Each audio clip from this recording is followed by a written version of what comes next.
My name is Elise Downs. This is my presentation on why GMOs are actually not that bad. I'm sure over the years you've heard a lot of opinions about this, that they're not good for you, that they can cause cancer, as well as some good things like they're healthier for you and better for the environment. In this presentation, I want to flip your opinion or solidify it, that GMOs are actually pretty good for you. First, what are GMOs?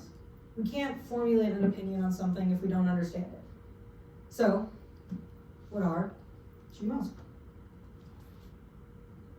GMOs, or genetically modified organisms, are organisms that were altered using genetic engineering, a specific type of science.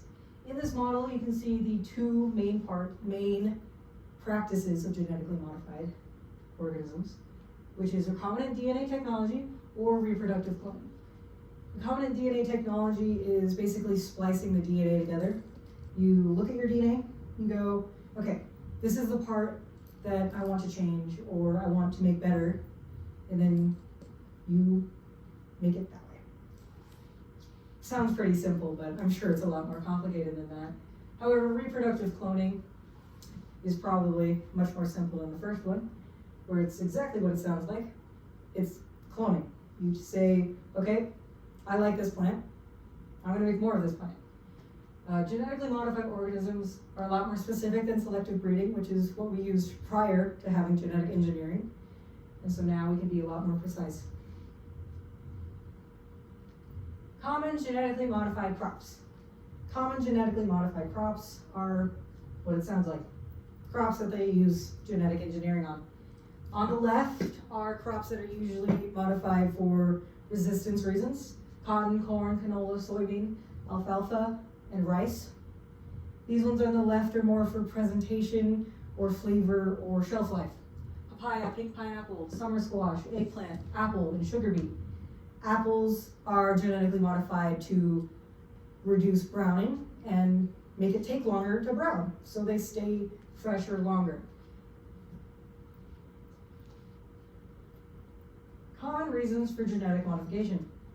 So, like I said, on the left are more resistance-wise. Insect resistance, so your bugs won't eat all of your crops. Drought tolerance, as we have a lot of water issues across the world, we do in fact need plants that are more resistant to drought. So, if you don't have all the water, your plants will be fine. Herbicide tolerance. This way, farmers can get rid of their weeds without killing all of their plants. And disease resistance, so your crops won't die. Other reasons are enhanced nutritional content. There's the one strain of rice called golden rice used in impoverished places in Asia, such as the Philippines. It's called golden rice because it's been altered to have a higher content of vitamin D, which is the vitamin you get from the sun. It has reduced food waste. Obviously, if your crops aren't dying, you're not going to throw them away. And then improved manufacturing process, because you won't have bad crops and they will be more consistent overall. Okay, this is a graph of use of GMOs in America, percentage-wise. In 1996, we started with corn, soybeans, cotton, as well as this black line, which is all cropland, meaning hay, sugarcane, tobacco, as well as orchards, so fruits. And then, as you can see, it starts at like 5%, because obviously it wasn't very common. And then we started canola in 2001, started up pretty high because we use it for oil. We use oil for a lot of things, so it was kind of important. And then in 2005, we started genetically modifying alfalfa, which is used as livestock feed. So pretty important for that part of the industry. And then sugar beets in 2006. Sugar beets are another source of sugar, additionally to sugar cane, so also pretty important.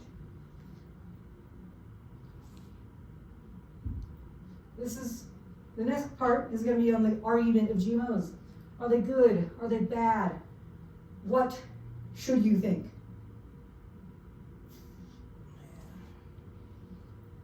These are the pros and cons. Pros, I already went over a lot of them. The insect resistance, they have higher yields because, crops aren't dying. The improved food quality because of the vitamins and they withstand more extreme weather like the drought and the freezing of the winter. Higher nutrient content, I covered that with the golden rice. And then it benefits farmers and corporations because farmers don't have to spend as much time using their herbicide and their insecticide and monitoring their crops in that way. And then also good for the corporations that are selling these GMOs because, they make money. On the con side, it has a lower level of biodiversity because as they become more common, you're going to plant a lot more of them. So what happens to the rest of the plants that used to be in that land?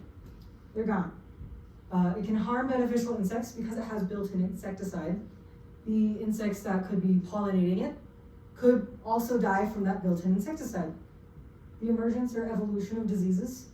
When you become resistant to a disease, that disease then evolves to try and come back and infect you. That's just what happens. So with disease resistance, they're going to come back stronger. GMOs are actually not required to be labeled in the US.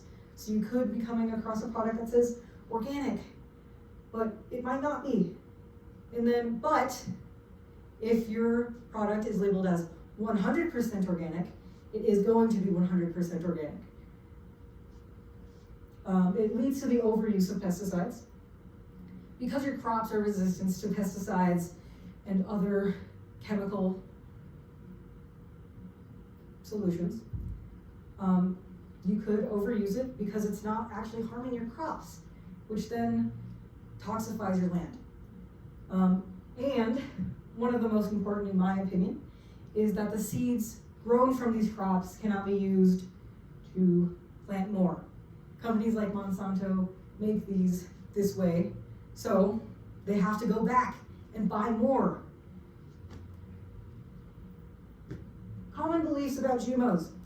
Many arguments against GMOs use these arguments even though they aren't necessarily backed up by science.